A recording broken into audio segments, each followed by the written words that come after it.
beginning of the summer, we packed up everything we owned and moved our family, 9 of us, into this off-grid cabin in the middle of the Alaska wilderness. We've been trying really hard to turn this dry, rustic cabin into a nice home for our family. We put in a small solar system, a water system. We built a kitchen and a living room. But with the approaching winter, we have realized it is time to make a huge change. Today we are starting on the biggest project yet. We have decided for this cabin to work for our family long term, we need a bit more space. To survive this upcoming winter in Alaska, there are 3 things that we need our cabin to have that it doesn't right now. First, some office space. I'm currently working in our trailer, which is not a heated space, and it is not really insulated either. It's been fine for the summer, but as we start to head into fall here, you can see I am heavily layered. It's cold and it's only getting colder. So I need a place to be able to work here on Homesteady, right? Make a living. But that's not it. We have 2 much more important things we need in the addition in this cabin.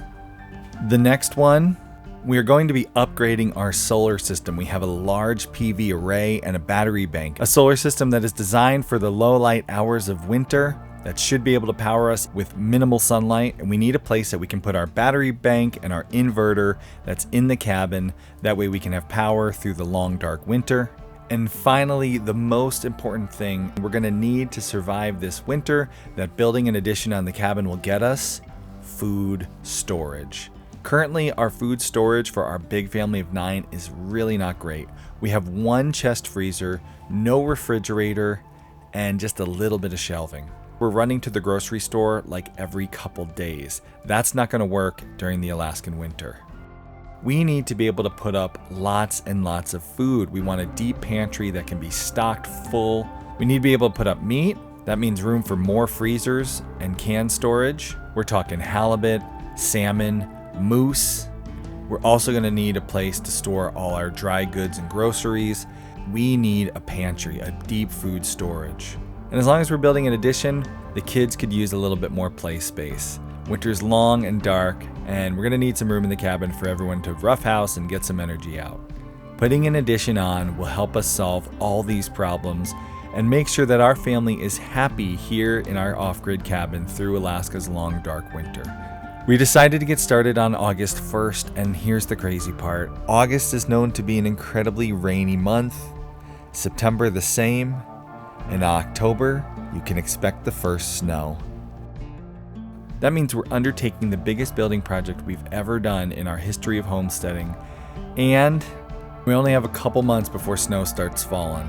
Winter's just around the corner. This is a race. We want to make this cabin a nice home for our family, and we only have a little bit of time before winter gets here. Will the weather cooperate?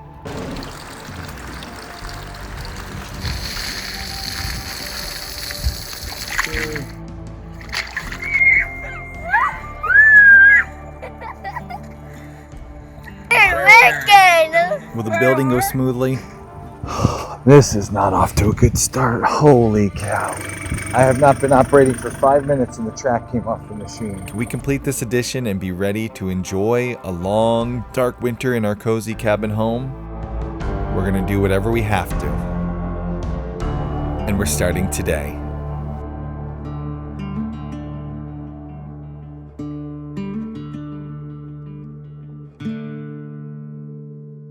Today we are starting on the biggest project yet.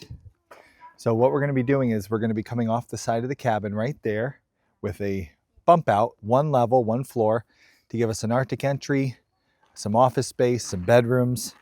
And then today we're going to get started laying it out because tomorrow a machine arrives with some helical piers. We're going to put the foundation in. We need to put in a few stakes, so we're gonna need to make the stakes. So let's get the chop saw out and we can cut a few stakes, tie some rope on them. Cut these two to a point at the end.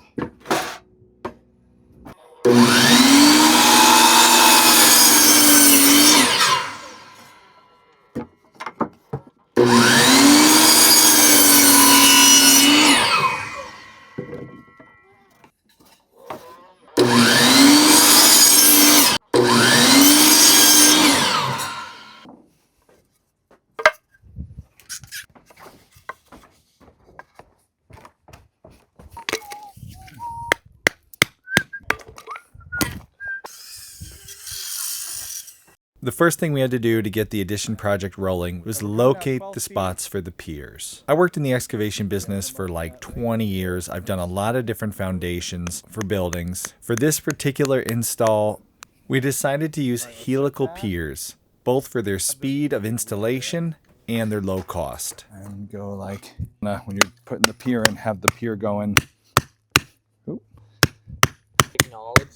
Locating the piers is really, really important. We have to get this right because if we put the piers in the wrong place, it'll mess up the entire cabin build from here forward. So today we took our time. We made sure to figure out where each pier was going so we'd be ready the next day when the machine arrived. Click, boom, where it happens. All right.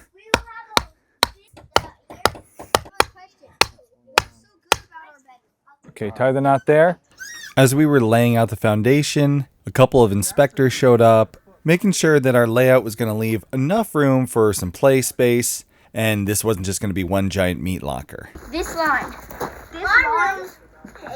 this to this. After much discussion, the inspectors got their way.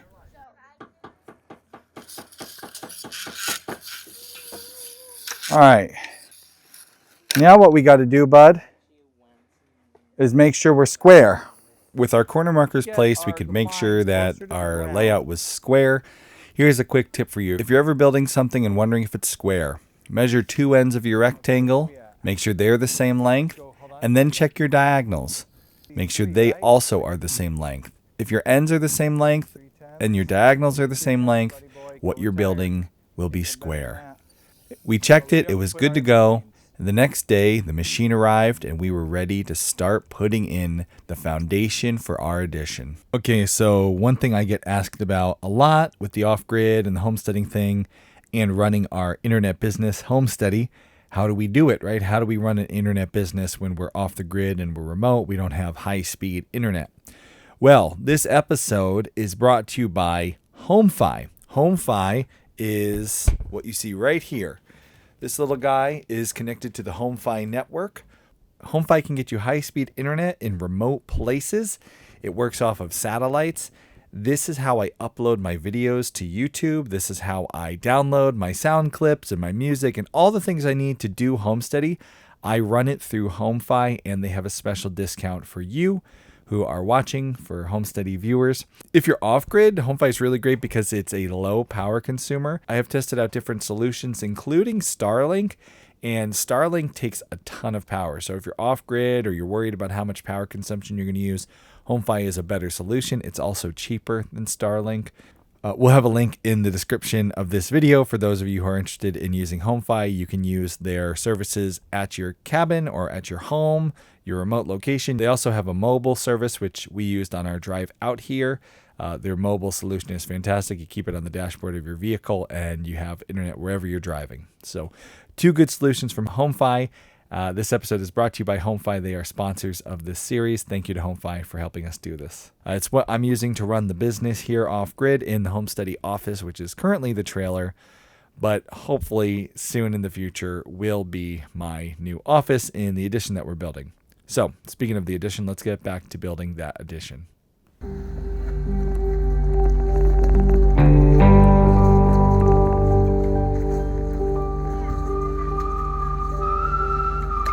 All right, we got an exciting project starting today. Today we put the foundation in. One day, a couple hours, we're gonna have a foundation done with the magic of helical pier. We're gonna be putting our cabin, you see, is already up on poles. Today we're gonna be adding a few more so we can build an addition off the cabin. These are called helical piers. That's the helix right there. It's like a big screw that goes in the ground. It gets strong. There's enough pressure in the ground where that thing becomes a really good support for your future cabin, whatever you want to build. We're going to be putting these in the ground today, getting about flush with the surface of the ground, and later we'll be building off this. So let's get rolling here. All right. Here, so now we take that pin thing out. Yeah, you put this. So you're going to hold that up.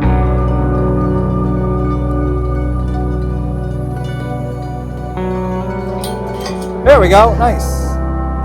Now I gotta. All right, a little bit more that way. Good.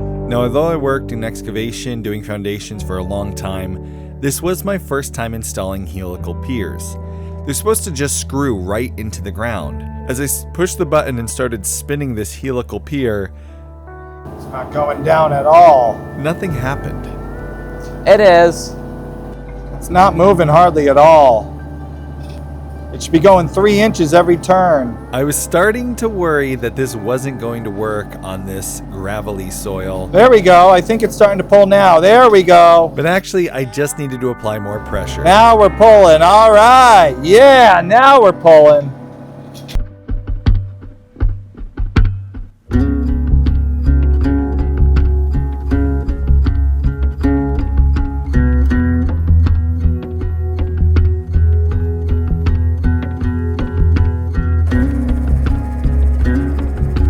What's your highest reading? All right, you got to come a bit this way. Okay.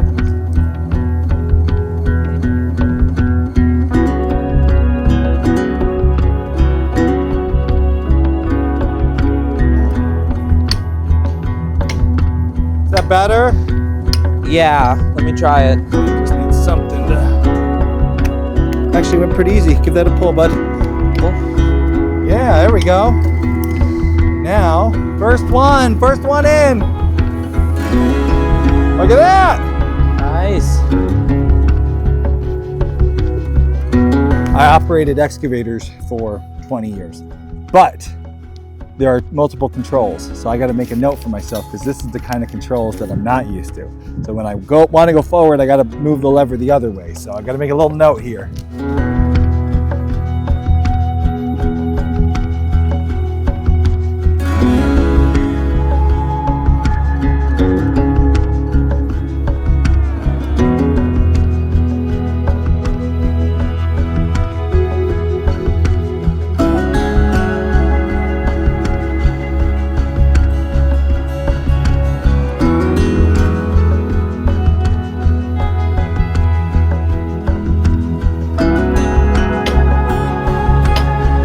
Good. There it is. That's the winner.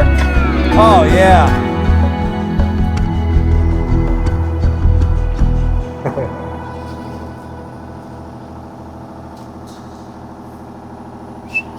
The two most important posts, the corner posts, were now in. All we had to do now was connect the dots between them with the inside posts, and our foundation would be complete in just a couple hours. Inch out, we're good. All right, right in the middle.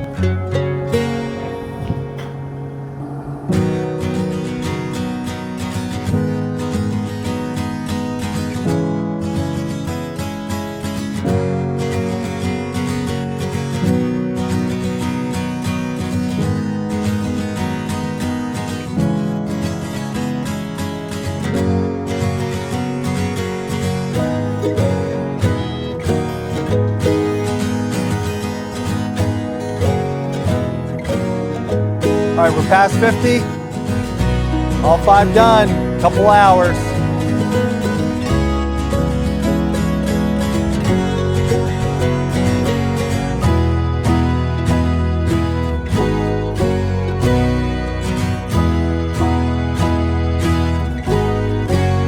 All right, well, we finished just about in time.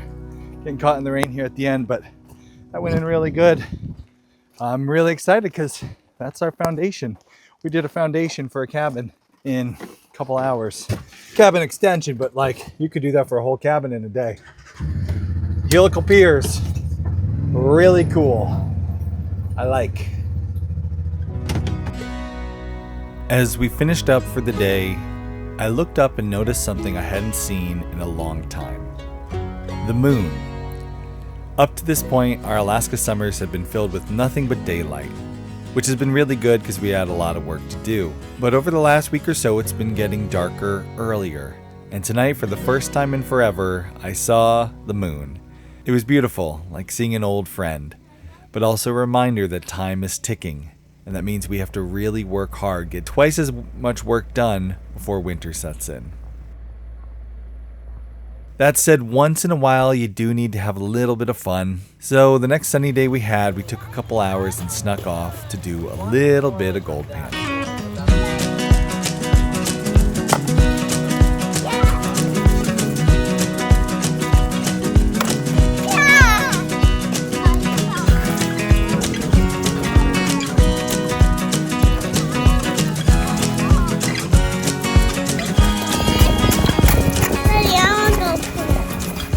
Oh yeah, that's totally gold. Let me see.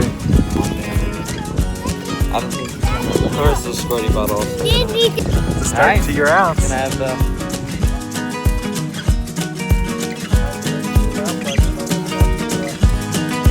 Buy a car and be all set. Okay. It's a good sized pan.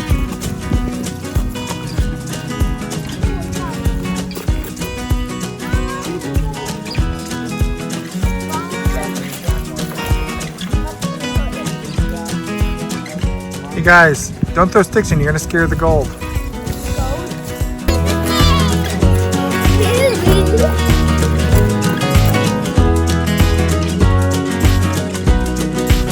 I don't know if it was seeing the gold flakes at the bottom of the pan or the hunger pains that all that hard work at the river stirred up. But something inspired the girls. Back at the cabin in our new kitchen, they decided to bake up a treat.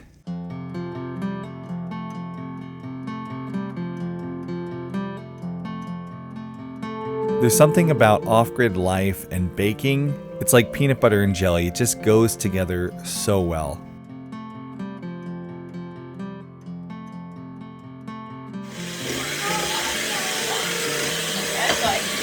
As this Alaska summer starts to come to a close, the days, they can get chilly. The evenings, the mornings, they got a little bit of a chill to them. We can warm the house up with a fire, but fires take a little while to get the house warmed up. But then as the summer day warms up, the cabin gets too hot because of a fire. You just need a little bit of heat to take the chill off. And nothing gives you that perfect amount of heat like the oven does baking some perfect cupcakes.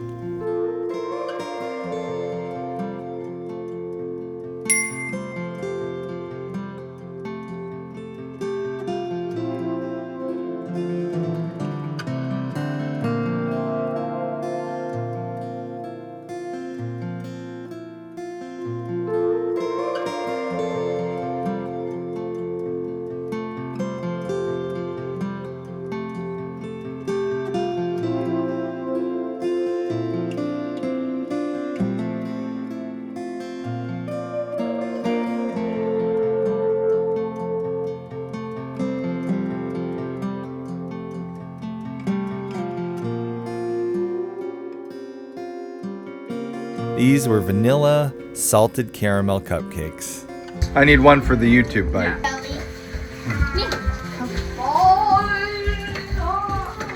Perfect treat for our hard workers. Oh, that was a big bite! They all took big bites. Here, one more.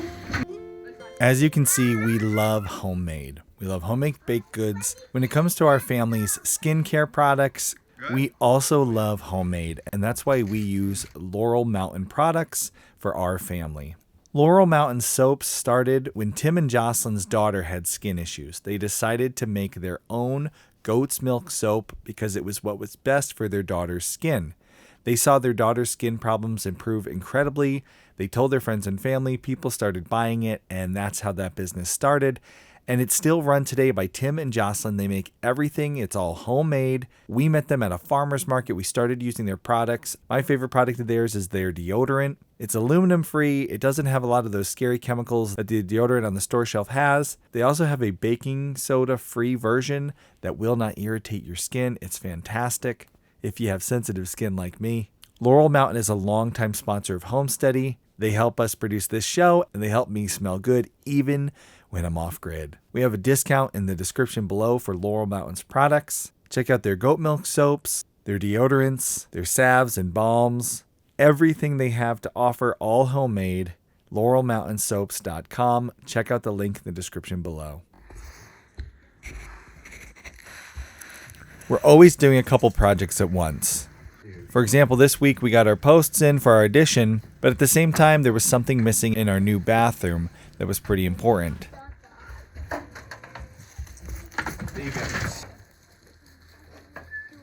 Like, pinch your fingers. Today we have an exciting project we are working on. We're going to be using a composting toilet system here on the homestead because it will literally save us tens of thousands of dollars. I installed septic systems for 15 years of my life. I worked in the fields, and even a self-installed simple system out here would be probably close to $10,000 in gravel and pipe and that sort of thing, and then you got a tank. And so this is going to take us for a long time, save us money, and then eventually I can put in my own septic system if I ever want to. But there is a problem with septic systems out here in Alaska. And actually there's a problem with septic systems kind of all over the world, and that is they use up a lot of water. Perfectly good drinking water down the tube. And right now, perfectly good drinking water for us is a premium. So the idea of just flushing it down the tube with some poop, not a great idea for us. Now let's talk about a composting toilet for a minute. That's a fancy word for a poop bucket. We have used the old poop bucket before. Back when we were in Alaska in 2023, we stayed in an off-grid cabin, and the compost toilet system was what we used.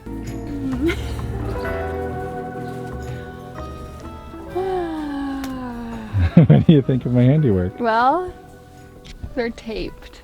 What did you expect? Only the finest craftsmanship. Dovetailed?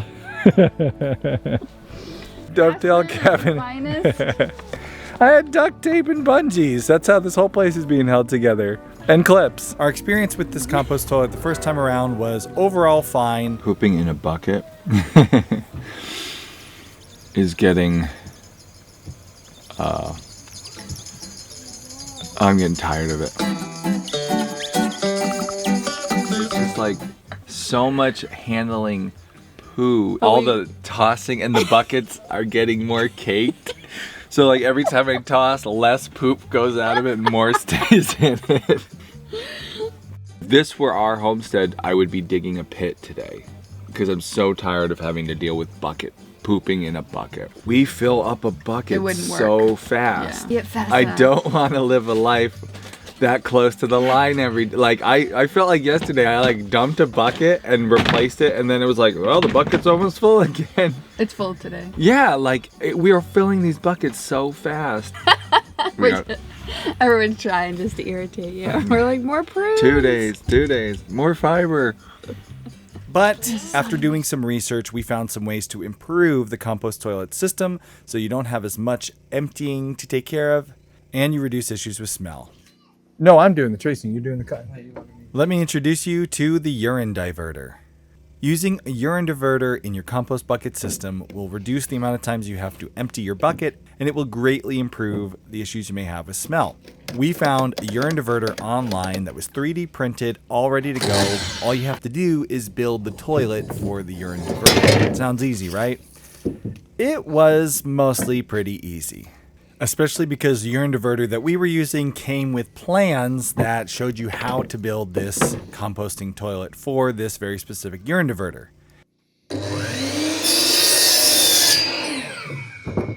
The hard part came later when we installed it into our bathroom. You'll see me grumbling through that part in a little bit.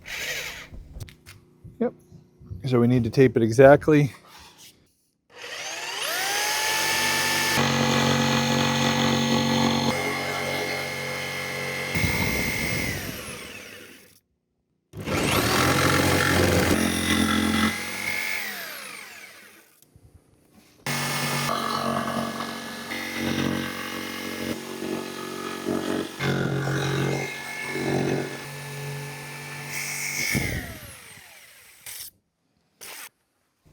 This here is the urine diverter. Basically what it does is it separates the liquids from the solids, and that fixes a lot of problems with compost toilets.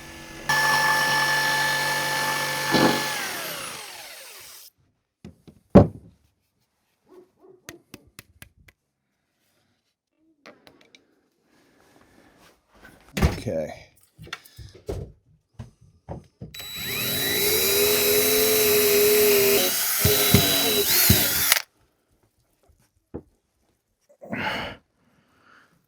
The 3D printed urine diverter is supposed to be nestled into a wooden composting toilet that you can build with just a little bit of lumber.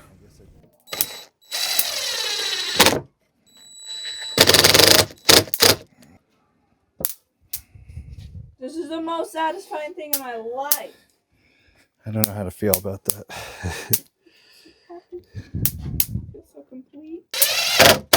Significantly got down. That is the start. Something amazing. You gotta try this though. My daughter was with me to help me build the composting toilet, but she quickly became chief bug swatting officer. Yeah. I'll be honest, that is awesome. The bugs in Alaska are not Oh, wow. always bad. There are these random times where they'll just get really bad, and it often will catch me off guard.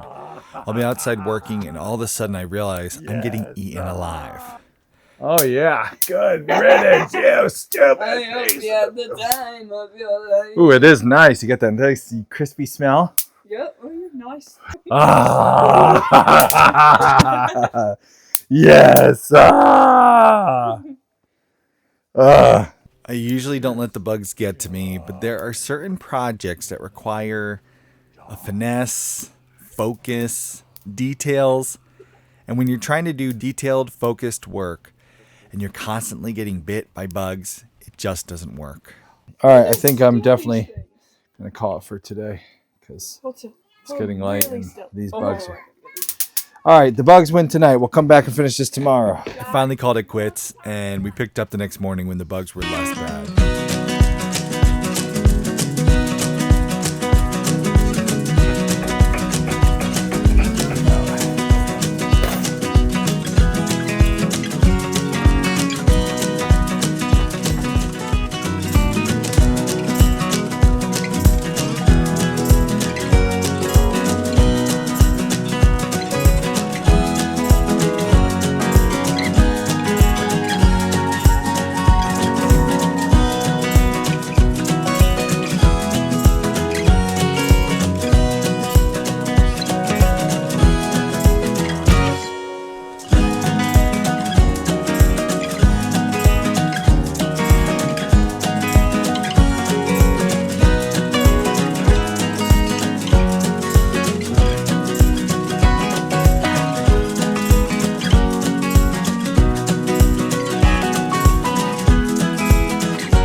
Started this compost toilet thinking it would be a nice, quick, easy job that we could slam out and it would really improve our everyday life. Having a compost toilet would mean we didn't have to use the outhouse anymore, and that would be huge. Sometimes the jobs you think are going to be nice and easy turn out to be nightmares.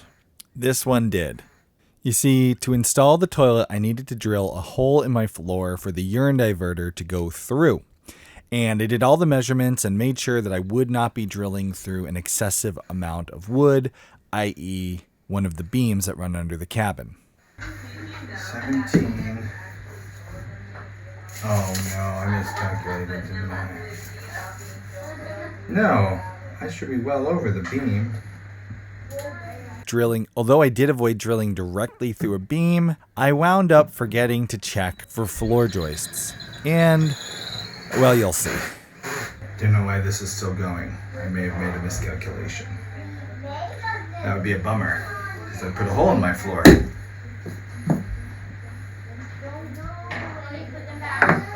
Well, let's go under and see what I did wrong. Alright, let's sneak under the cabin, open up the floor under the bathroom, and see what am I drilling into, because my calculation was that we would be able to put this pipe in this cavity here, and I am drilling and drilling and not seeing daylight. So let's see what's under here. Now what I was trying to do was have the pipe come down where this beam is, like down in there a bit, and then I was going to angle it over and shoot for this. And that seemed like a good idea. I should have opened this side up first to see what I was working with. That was my mistake. I won't make that mistake again.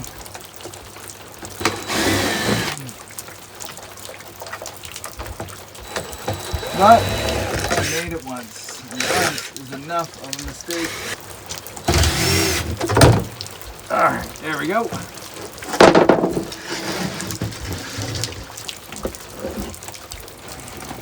Alright. Oh, ha, ha, ha, dang it. Dang it, what are the chances? We got a piece of blocking right where you can see right there is my dust. I'm drilling a hole. So instead of just drilling through this, I'm drilling through this, and that is unfortunate. I'm pretty far through it. I probably am like here, because I think there's just one layer of this stuff. All right, so what can I do here? I got blocking. Oh man, what am I gonna do? I was gonna plumb this urine diverter. Let's just do it today. Let's do it today. We'll just drill a hole in the floor. It's not that big a deal. It's always that big a deal. Nothing ever is like works out simply. It's always like you hit something you didn't expect, and here you are. If I had just opened this up. Now I got a hole in my floor. I don't even know what to do here. I think I could finish drilling through it. Buzz can see him. Me too. He's by the picture.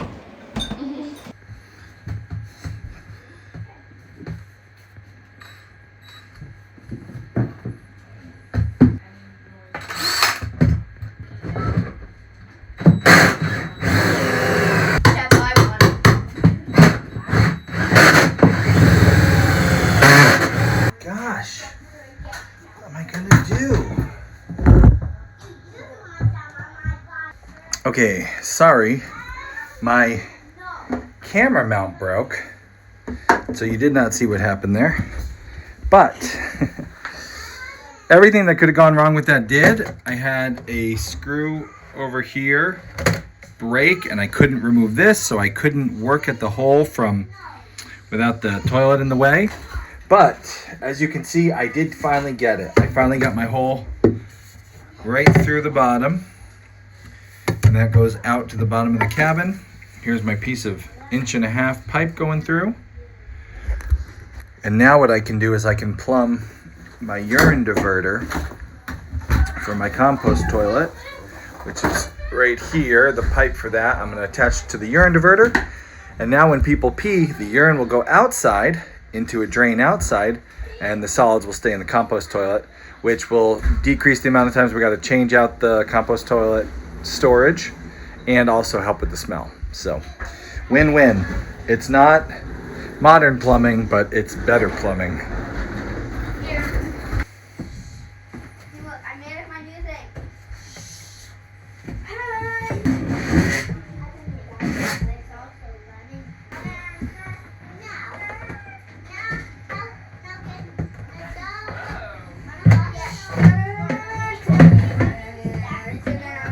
That looks like overhang it just slightly, right?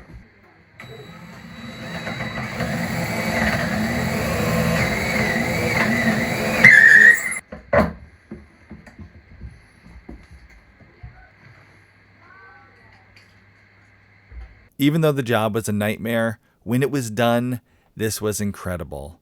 Now we didn't need to go outside and use the outhouse anymore. And that's good because in the mornings and the evenings, it's starting to get really cold. Those cold trips to the outhouse, they're just another reminder that winter is on the way and we have lots more to do. We got to get this addition enclosed. We got to skirt our cabin so that our water tank and our pipes don't freeze. And the one I keep seeing in the comments, yes.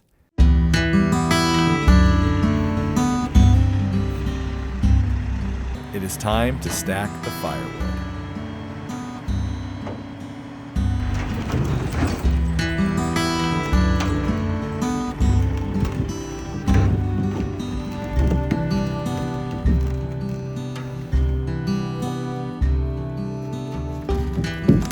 It might seem like cheating, but a lot of the locals around here will get a truckload of beetle-killed trees delivered, and then they'll cut it and they'll split it.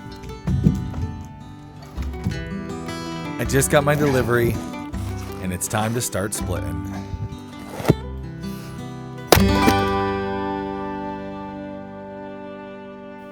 Back in 2023, our family took up the off-grid challenge. We came to Alaska and we stayed in a very rustic, very tiny off-grid cabin to see if we could handle off-grid life. In the episode we shared clips from today, we had a very funny thing happen to our outhouse slash compost toilet slash tarp. And if you want to watch that episode, this is it. You can click here to watch it. We came home yesterday and our outhouse was all knocked down. There were pieces of it all over the place. And we were trying to figure out what happened. You can also go back to the very first episode by clicking here on this playlist and watch that entire series while you're waiting for the next video in this series to come out.